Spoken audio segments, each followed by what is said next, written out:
Yang namanya tobat, tobat itu adalah penyesalan. Yang tidak ada penyesalan tidak akan bertobat dia. Tapi orang bisa menyesali dosa itu kalau dia sadar.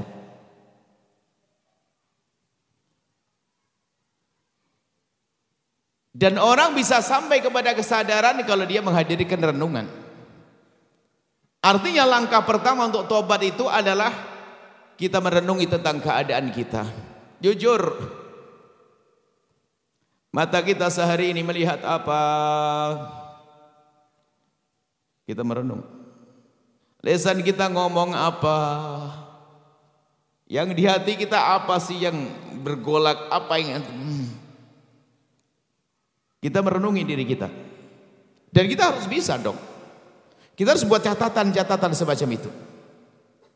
Jangan sampai kita merasa tidak punya dosa, sebab dosa yang paling dosa adalah manusia berdosa tapi tidak pernah merasa dosa. Ini repot orang begitu.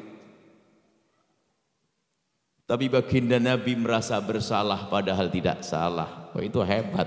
Sehingga beliau perlu istighfar 70 kali dalam sehari bukan karena kesalahan mereka. Orang pangkat tinggi bukan dosa tapi beristighfar. Hanya gara-gara terlambat tidak bisa tahajudan bangun malam, pagi nangis dia. Istighfar karena apa? Dia merasa bahwasanya semalam tidak bisa melakukan sunnah tahajud. Padahal bukan kewajiban karena pangkat tinggi. Sudah merasa bersalah. Nah sekarang Anda perlu merenungi diri Anda sendiri.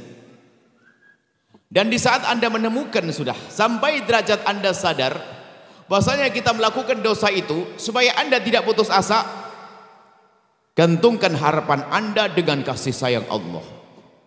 Langsung Anda lihat Allah Maha Pengampun dan Allah Maha Pengasih. Supaya Anda tidak menunda tobat.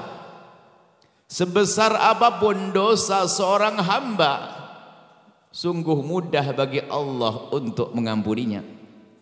Maka kami sampaikan kepada siapapun yang hadir di sini, jika memang Anda pernah melakukan dosa, bahkan mungkin dosa-dosa, bahkan dosa-dosa besar, ingat, sebesar apapun dosa yang Anda lakukan, pengampunan Allah lebih agung dari itu semua. Dengan catatan Anda menyadari itu semua dan Anda memohon ampun kepada Allah. Sederhana, at-taibu minadz-dzambi kaman la dzambalah. Maka segera bergegaslah, jangan sampai dicabut nyawa kita sebelum diampuni. Kalau kita meninggal belum diampuni dosa kita, dosa akan tampak di alam barzah. Mengerikan alam barzah. Belum lagi nanti sampai kita dibangkitkan di padang mahsyar, memperlambat langkah kita, mempersulit jalan kita, menjadikan siratal mustaqim sempit sehingga kita akan kecebur, naudzubillah. Maka mumpung masih nyawa ada di kandung badan kita, jangan menunda tobat, jangan nunda esok hari. Malam ini juga ayo kita renungi diri kita sendiri. Makanya jangan sibuk ngurusi dosa orang, merepotkan kita. Sibuklah dengan kesalahan pribadi. Sibuk dengan kesalahan diri. Ingat banget memohon ampun kepada Allah setiap saat, dan istighfarlah istighfar yang serius, istighfar atas dasar kesadaran kalau kita pernah melihat yang haram, berucap yang haram, ada melakukan yang haram, lalu kita memohon kepada Allah, astaghfirullahaladzim, ya Allah ampuni aku, ya Allah wahai Zat yang Maha Agung. Pastikan Anda sudah bisa. Ambil tempat yang sepi nanti malam, ambil air wudhu, lakukan sholat 2 rakaat. Kemudian anda melanglang, Anda kembali kepada dosa-dosa Anda, dan ingat itu hanya pribadi dengan Allah. Urusan dosa kepada Allah jangan ceritakan kepada bangsa manusia, ini masalah lain. Ingat, tanda Allah mengampuni dosamu adalah di saat dirimu tidak senang menceritakan dosamu kepada manusia. Makanya urusan dosa kepada Allah jangan ceritakan kepada bangsa manusia. Manusia gak bisa memaafkan, manusia bisa merendahkan. Ini babnya lain. Cukuplah kembali kepada Allah. Sebesar apapun dosamu, lihat pengampunan Allah lebih agung. Tapi serius minta maafnya. Serius minta maafnya. Jadi sering kita punya waktu di malam hari merenungi. Merenung sebelum tidur, saat tidur terbayang. Di saat kita mau tidur, jangan-jangan dicabut nyawaku nanti. Yang semua itu mungkin kita akan mati malam ini. Semoga panjang umur semuanya. Kita mungkin mati saat ini. takutlah jika ternyata dicabut nyawa kita masih ada dosa-dosa yang belum diampuni oleh Allah. Kalau dosa belum diampuni artinya akan tampak di saat kita berada di alam barzah. Tapi sebesar apapun dosa seorang hamba, kalau dia serius minta ampun kepada Allah, Allah janji akan mengampuni. Dan Nabi menjelaskan, at-taibu minadz-dzambi kaman la dzambalah. Orang bertobat dari dosa seperti orang tidak punya dosa. Masuk alam barzah terang. Jadikan alam barzahmu terang, jangan gelapkan dengan dosa. Dan jangan berkata tidak punya dosa. Untung-untung di saat kita mohon ampun kepada Allah dibarengi dengan tetesan air mata, keseriusan dalam beristighfar. Ada seorang wali perempuan berkata, Rabbiyah Adawiyah, itu adalah kritik, sindiran yang sangat tajam untuk kita, bahwasanya ada istighfar kita ini, ada istighfar yang perlu diistighfari. Anda, semoga anak Anda soleh-soleh semuanya. Anggap saja seorang bapak, anaknya melakukan kesalahan, kemudian minta maaf kepada ayahnya, mau minta duit dia, Bu. Sebelum minta duit, kalau belum minta maaf, kira-kira diapain sama bapaknya? Ya malah kalau sudah merasa bersalah, punya hajat dengan bapaknya, ngapain adabnya? Minta maaf dulu kan?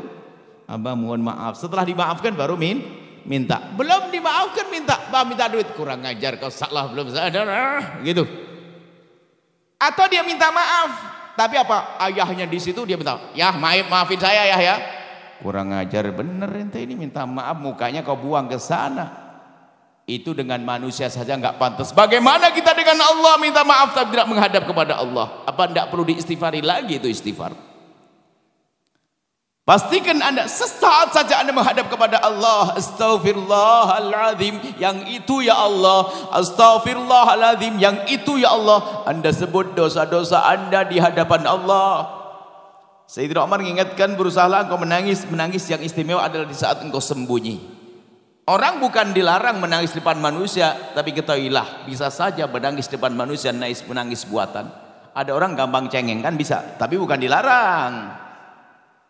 Akan tapi tanda keseriusanmu, ketulusanmu dalam menitikkan air mata adalah di saat di kamar yang sepi.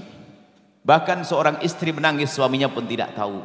Suami menangis, istri tidak tahu. Tapi serius itu tangis yang menjadikan sebab mata tidak akan diseksa. Kullu ainin bakat yaumal qiyamati. Semua mata itu nangis nanti di akhirat karena banyak dosanya. Illa ainun bakat min khasyatillah, kecuali mata yang waktu di dunia pernah mencucur karena merasa bersalah dan berdosa, kemudian memohon ampun. Maka Sayyidina Umar mengingatkan, menangislah kau di saat kau mohon ampun. Kalau nggak bisa menangis bagaimana? Ya berusaha dong, tangis. Berusaha menangis dia menangis sambil mengingat dosa. Saat sendiri ya, bukan depan orang. Kalau ada orang mah gampang, teman-teman tetangganya nangis, ikut nangis, ketularan dia. Bukan itu. Katanya, jika engkau belum bisa menangis, maka berusahalah terus untuk menangis. Jika belum bisa menangis, berusahalah terus untuk menangis. Belum bisa menangis, berusaha terus untuk menangis. Kalau belum bisa menangis, menangislah engkau karena engkau telah tidak bisa menangis, karena sungguh keras hatimu. Ini perlu kita mencoba di saat sendiri. Semua kita ini berdosa, hei hamba Allah. Yang berbicara banyak dosa, hanya Anda jarang kumpul dengan saya, maka Anda tidak tahu saja. Kita semua punya dosa. Ini nasihat bukan untuk Anda saja, saya juga perlu nasihat. Dan sebetulnya kalau kami ngomong begini itu sudah untuk kami. Sebab kalau saya ceramah sendiri depan cermin juga nggak enak. Makanya saya ngomongin orang, maksudnya saya ngomongin diri sendiri. Bukan berarti saya sudah nggak ada dosa. Banyak salah saya, banyak dosa saya. Maka harapannya nanti sekaligus kita minta mohon didoakan agar Allah ngampuni saya.